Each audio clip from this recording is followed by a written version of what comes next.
Colleagues, good morning. Can't do better than that. This is a day that the Lord has made, and we're going to rejoice, and we're going to be glad in it. Colleagues, good morning. Oh, that is so much better. The pleasure is ours, if I may say so, to have conversation with you all. So on the program, we see conversation with the Ministry of Education and Youth. And this session will feature remarks and endorsements from the Ministry of Education. And we're going to share updates on some of the main initiatives of the Ministry of Education, such as the 6-1 Pathways program. We're going to look at elements from the National Higher Education Policy. We're going to also share with you the improved quality services to employees of the tertiary institutions through what we now have as a tertiary HR unit. We're going to also share with you steps that we have taken to improve local tenant, and of course we're going to look at how we can have more conversations like these through the resumption of meetings with PS and Minister. And so as collaborators, of course, we want to hear from you, so you will have a segment where you will share your feedback, and of course you will ask your questions, share your concerns. If you have concerns though, we want you to hear your concerns but also propose a solution. And so the person who is going to represent our ministry, I am going to introduce her to you. She's one of my favorite colleagues. Ladies and gentlemen, she's a former head girl of the St. Andrew High School. I was wondering if I should pronounce it like that, so let me go again. She's a former head girl of the St. Andrew. Thank you. St. Andrew High School. And she's also a graduate of the University of Sheffield, where she had earned her doctorate in education. For the past 25 years, she has served the Jamaican education system at all levels as classroom teacher, principal, teacher educator, and, of course, a researcher. She has written several articles for the Gleaner focused on issues relating to mathematics education in Jamaica. Dr. Benjamin is a National Mathematics Coordinator as well as the Tertiary Support Officer at the Ministry of Education and Youth. She also supports the work of the ministry through the Tertiary Unit by managing the Tertiary Personnel Unit, or the HR Unit, and the Tertiary Students Assistance Program. Colleagues, finally, if I may add, she's always elegantly dressed. She's a lover of music and reading, and this one I found out this morning, and I know Dr. Powell will give her a chance probably in the next conference, that she serves as a member of the praise team at her church, and she is the co-leader for the prayer ministry. Colleagues, ladies and gentlemen, help me to welcome Dr. Tamika Benjamin.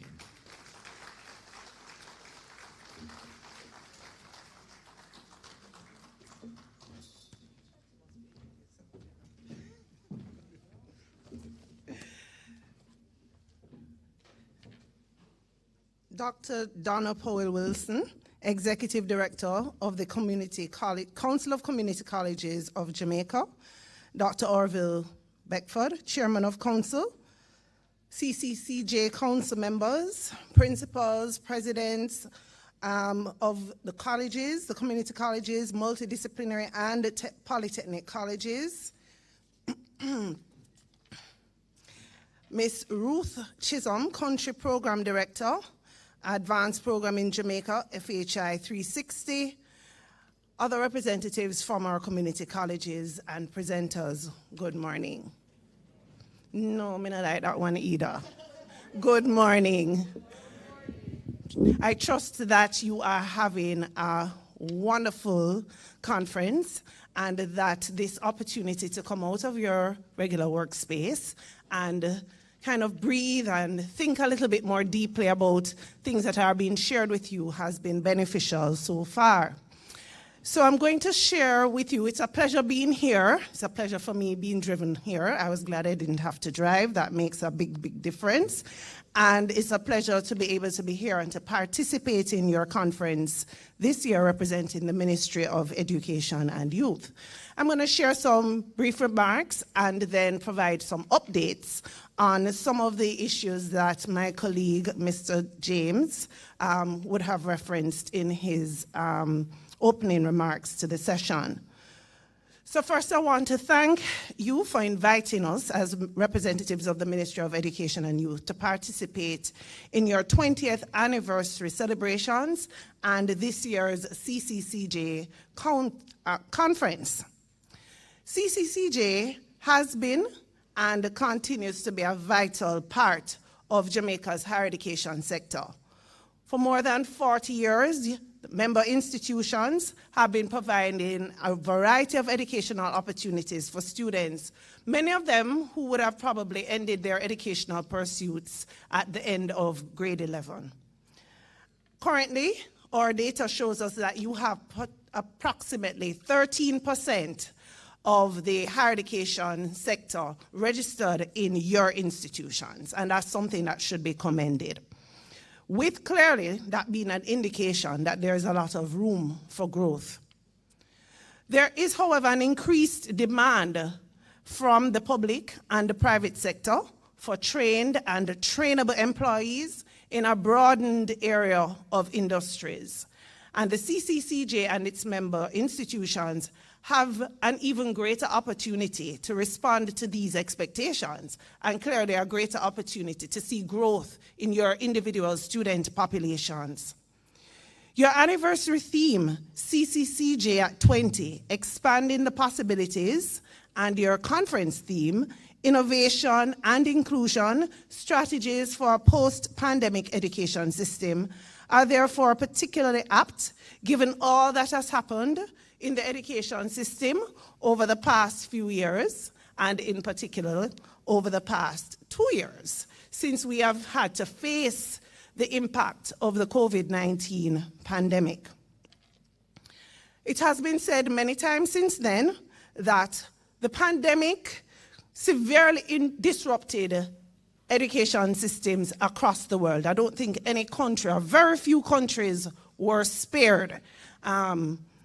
But at the same time, many of us have seen and believe that it has also created some valuable opportunities for persons at all levels of the sector, for those of us who work in policy and those who are on the ground as practitioners, whether they are educators in the classroom or whether they are institutional heads.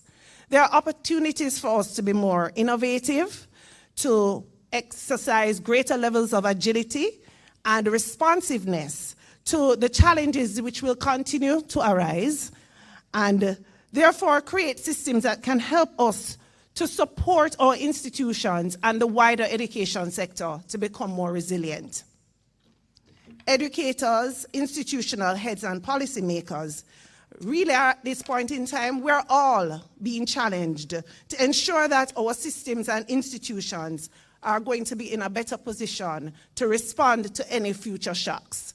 And I'm speaking with the expectation that there will be future shocks. None of us anticipated anything that looked like what we've experienced for the past 2 years. If you think back to what your mind may have processed when you first heard about this thing happening in China, you would not have anticipated where we ended up in 2019 into 2020. It caught all of us, I believe, off guard. But we have to find a way to ensure that whether it's another pandemic or whether it's some other form of natural disaster, we are able to respond efficiently and effectively while minimizing the impact on our learners. Our learners suffered greatly over the last 2 years, and we need to be in a better position to ensure that that impact, that negative impact, is minimized.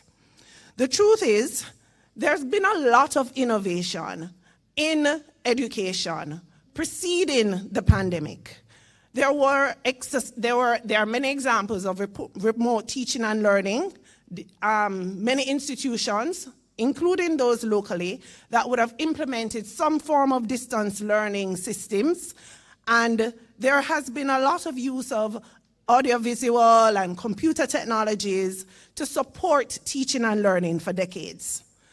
The pandemic, however, has accelerated the need for all of us to find ways to incorporate these things into our normal operations. So they were seen as anomalies, you know, so-and-so is offering that, and maybe many of us would have heard about a master's program being offered in some distance modality, and we would probably not want to be a part of it because we think, well, I prefer to be, and which may still be the case, in the classroom. But no, we found ourselves at a point where I know several persons have entered the education, returned to education because the opportunities are there. It's easier for them. They can still work, their work life isn't disrupted, and they can access educational opportunities. So I know of programs that have seen increased levels of registration during the pandemic because people could work and get into class and out of class. There is no need for the driving up and down, which is great with the gas prices the way they are now. And so we all have to start thinking very differently about how we do what we are doing. The ministry wants to congratulate TheCCCJ and its member institutions for the level of resilience that you displayed over the last 2 years, and for your commitment to ensuring that there was minimal disruption to the educational experiences of our young people. Clap yourself, man. You're not proud of yourself? Yeah, man. Not everybody did what you did, and I would have been in at least a couple meetings with Dr. Powell Wilson talking about different strategies that were being considered to adjust and respond to what was happening on the ground. The ministry also commends the TheCCCJ and its member institutions for the steps taken to develop and implement new programs designed to respond to emerging workplace demands. It's encouraging that some of these initiatives have been advanced through collaborations with the Heart Trust NTA. These new programs include the Associate Degree in Business Processing and Supply Chain Management and the Associate Degree programs in Digital Forensics, Plumbing Services, and Technology. The ministry also notes the steps that you have taken to develop programs to respond to the prevailing social challenges, including the Associate Degree in Social Work, developed with the support of practitioners in the field. And if nothing else, that horrific story that I'm slowly allowing my brain to process from yesterday is evident that things like these programs, we need much, much more of them. We need to get to the place where more of our communities and our schools have social workers as a part of their structure. And the truth is, well, even if we had the space for them, we may not have the staffing for them. And so we have to be proactive in creating the skill set on the ground so that when the need is created, when the space is created, we are ready to respond to that. So congratulations for that bold step that has been taken so far. One significant development of note has been the establishment of the partnership between the ministry and the TheCCCJ in the implementation of the Sixth Form Pathways Program. The Sixth Form Pathways Program has created a new opportunity for collaboration between our community colleges and polytechnics and multidisciplinaries and our secondary schools. And it has opened the door for many more students, particularly those who would have probably left the system after grade 11 to access your programs. As a result, the program has created a critical opportunity to raise the certification level of the average student leaving our secondary education system by giving each Jamaican child the prospect of accessing a wider range of more lucrative employment opportunities locally and in the global space. Through this partnership, Students will have access to several occupational associate degree programs and to the CCCJ approved associate degree programs, as well as to training in several high-demand specialized skill areas. The establishment of sound quality assurance and monitoring systems designed to support high levels of completion and certification is a critical element for the successful implementation of the Sixth Form Pathways program. And this would have been one of the main motivating factors which would have driven us to establish this partnership. Because CCCJ and its institutions, you have demonstrated what I would consider to be an unquestionably good record of quality assurance systems that have helped you to get your students through your programs. And we want to capitalize on that. In addition, you are strategically positioned to facilitate the growth of our students because you know what the needs are on the ground in the communities that surround you, that you serve. And in addition to that, you have an opportunity to offer greater levels of flexibility as community colleges and polytechnics in accepting students who don't necessarily meet the normal matriculation requirements, but you at the same time are able to maintain your standards. Of even greater importance, you have been able to facilitate the continued growth and development of those students while encouraging them to embrace lifelong learning designed to improve their skills and knowledge and the opportunities which are becoming available to them. The Ministry of Education and Youth applauds the CCCJ for its commitment to education and the continued growth and development of our nation's young people. We thank you for your continued support of the ministry and its critical programs, and we in turn remain committed to ensuring that the support that's needed, like the development of the National Higher Education Policy and the provision of the necessary resources are made available so that we can both achieve success.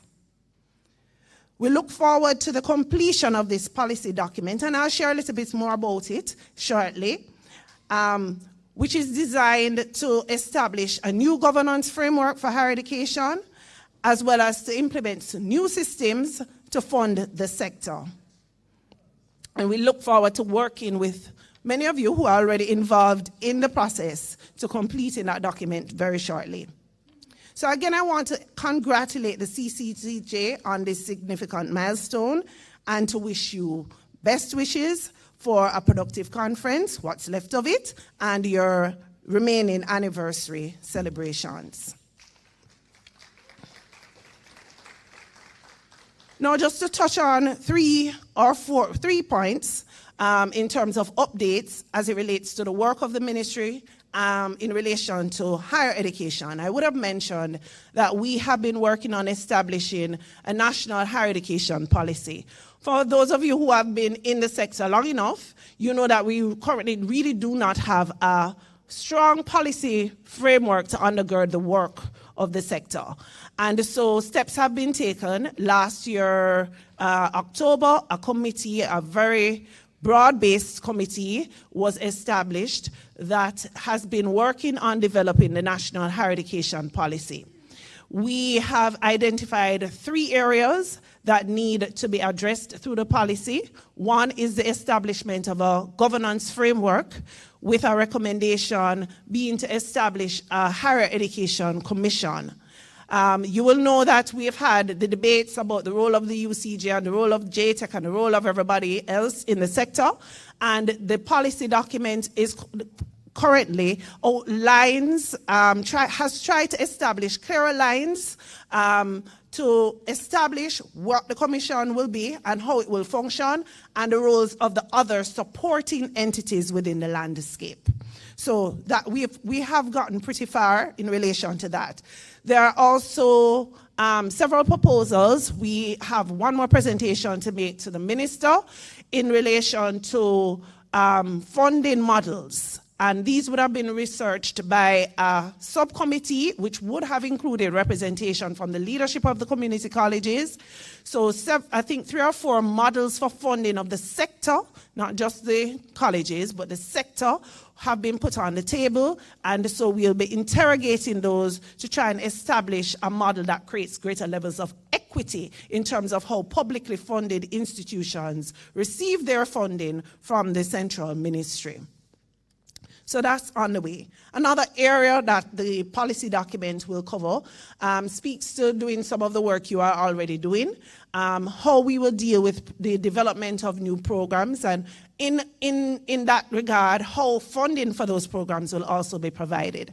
So the key is to ensure that as the demands of the workforce change, our institutions, whether they be community colleges or universities or even our teachers' colleges, all of our institutions will be required to be responsive to the needs, so that programs that are no longer required, we don't offer them to large quantities of students, and even how the funding will be provided. So if the ministry determines that there's a particular area where, let's say social work, where we need a lot of people in 5 years, therefore it can be more targeted in how the funding it provides is made available to those programs, which could then mean that the cost to the student would be reduced, right? So those are some of the things that are on the table as it relates to the policy.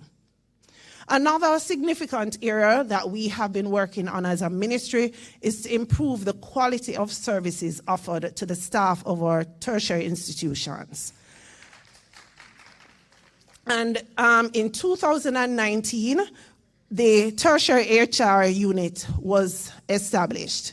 Got off to a little bumpy start, as we all had to be learning while running, but we have been able to develop and implement a number of systems to improve the processing time for concession letters, which will soon be no more, but anyway, concession letters, for appointments, for leave. I believe our leave letters went out maybe a month ago. So we have been working assiduously to improve the quality of service offered to persons who work in the tertiary sector.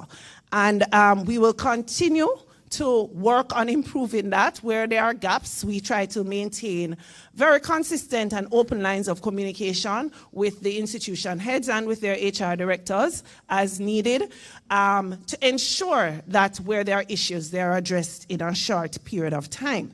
Some of the areas we're currently trying to fine-tune include ensuring that submissions for locum tenens are better handled. We're trying to streamline that. They come in different ways. Some come and go to the permanent secretary's office. Some come and go straight to the finance division. And so we're trying now to streamline a process that would allow them to come to a central point, be reviewed, and forwarded to the finance division for payment through the office of the permanent secretary under her directives. So that will ensure that we have a sense of when the finance department would have received the submission. We would have been able to ensure that all of the documentation to support whether it's locum tenens or any payments to support increments or any other adjustments that would have been made to salaries, we are able to verify that these payments are indeed due, and then submit through the permanent secretary to the relevant department for processing within a stated timeline. So those are some systems that we are working to implement. Another significant development has been we've been able to garner support from the Ministry of Finance and the Public Service to regularize a number of posts that were being funded by the Ministry of Education and Youth, but were not on the establishments of the colleges. So those posts did not have postcodes, and so there were issues as it related to the permanent appointment of persons to those posts, as well as clearly some of the attendant benefits that would have been afforded those individuals.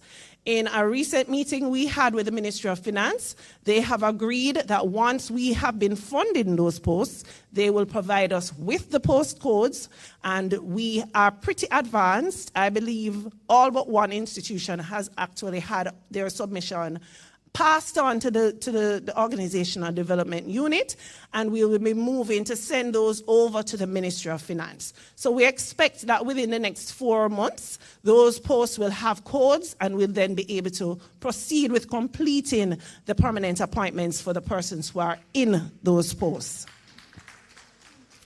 Coming out of that discussion as well was a more medium to long-term plan, because we would all agree that our colleges in different ways have outgrown their existing establishments, and that in some instances with changes in, at the regulatory level in terms of accreditation, there are needs you have that would not have been on the existing framework. So the discussion is to establish a committee which will include representatives from the central ministry, representatives from the leadership of the colleges, and from the Ministry of Finance and the Public Service. We have agreed that we will advance this once they have implemented a compensation review. So once that exercise is out of the way, that committee will be established, and we will begin to create a framework, a model framework for the colleges. That framework will allow greater levels of flexibility at the central ministry and at the college level to respond to changes, whether it's a change in student population. So if you see a significant increase in population and you recognize you will need more staff, the ability to respond to that will be a little easier based on the model that we have started to discuss will be developed. So those are some positive changes that we expect to see shortly. And then the last thing that I will speak to, well, Mr. James was, oh, there he is. Right, so we will continue to work with our tertiary institutions to support the implementation of the Sixth Form Pathways program. I think we are aware that there are some snags that we need to continue to work out, particularly as it relates to the registration process and improving the levels of communication between our secondary schools and our tertiary institutions. One good thing to report is that we have been able to re-engage our technical development officers who play a very important part in bridging that gap. And so our internal staffing has been bolstered, and we expect that in this year's implementation of the program, we should see some of the issues that would have plagued it in year one, which would have been somewhat of a pilot year, and last year being resolved. We continue to remain open to engaging, whether it is through the tertiary unit or through the Office of the Permanent Secretary, as the case may be, or the CEO, depending on the nature of the issue. But we remain open to hearing the concerns and doing our best to respond. I do want to say real congratulations and commend the principals and presidents on the ground who have been consistent in making their voices heard, at least certainly while I've been in the space. I don't know if it's because it's me, but they have been consistent in making their voices heard, being consistent in speaking at the table and agitating for a variety of issues. And as a result of that consistent dialogue, some of the things we have shared, I have been able to share as updates, those are fruits of those discussions. And so what that says to me is that the importance of continuing to collaborate and work together is key. We have to continue to collaborate and work with each other for the benefit of the institutions, but far more for the benefit of our nation's children. So thank you very much. Those are my comments and remarks, and thanks again for the opportunity to share with you.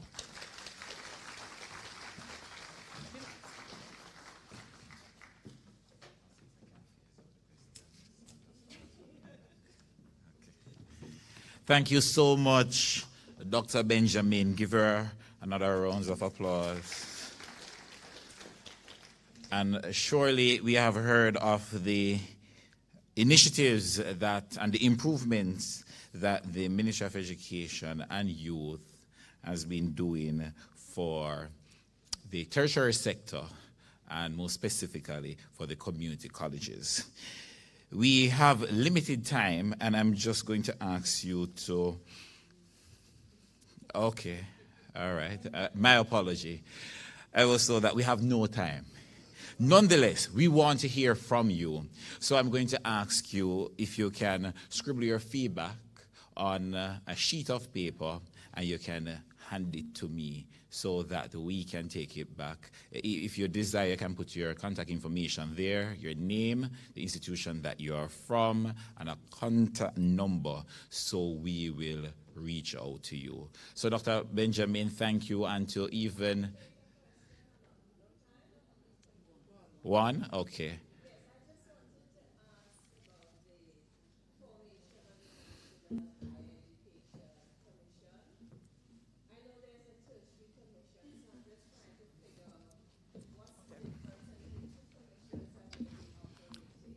Okay, so coming out of the recent education transformation report, the recommendation was actually that the Jamaica Tertiary Education Commission be, that we reshape it to become the Higher Education Commission. So it will not be the Higher Education Commission and JTech, right? Okay, thank you again, colleagues. And to thank Dr. Benjamin, even more profound than I would, I'm going to invite, I was about to say doctor, but Mr. Fillmore McCarthy. Speak it into being, indeed, my brother from Excelsior Community College.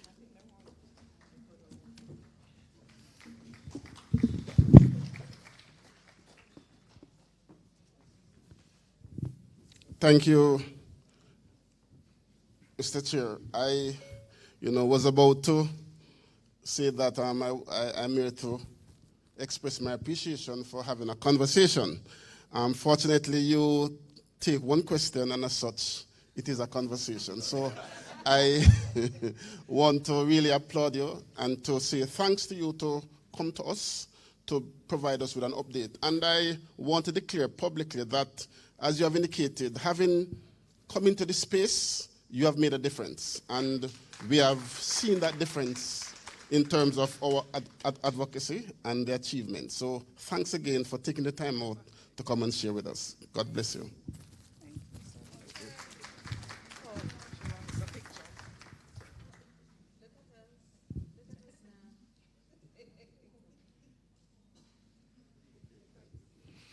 Thank you so much, Dr. McCarthy. So, colleagues, the conversations will continue. So, as I said, please email your questions if you desire to have your questions or your suggestions, your feedback, your recommendations. Please write them down. You can speak to Dr. Benjamin or yours truly. You can give me or Dr. Benjamin your questions. And, of course, as Dr. Benjamin alluded to, we will resume to our quarterly meetings with the permanent secretary, and we will also have meetings with the Honorable Minister of Education, Mrs. Fever Williams. So, colleagues, this is the end of the conversation with the Ministry of Education here in this setting, in this space, but we will continue to support you. God bless you. Thank you so much. Over to you, Dr. Paul Wilson.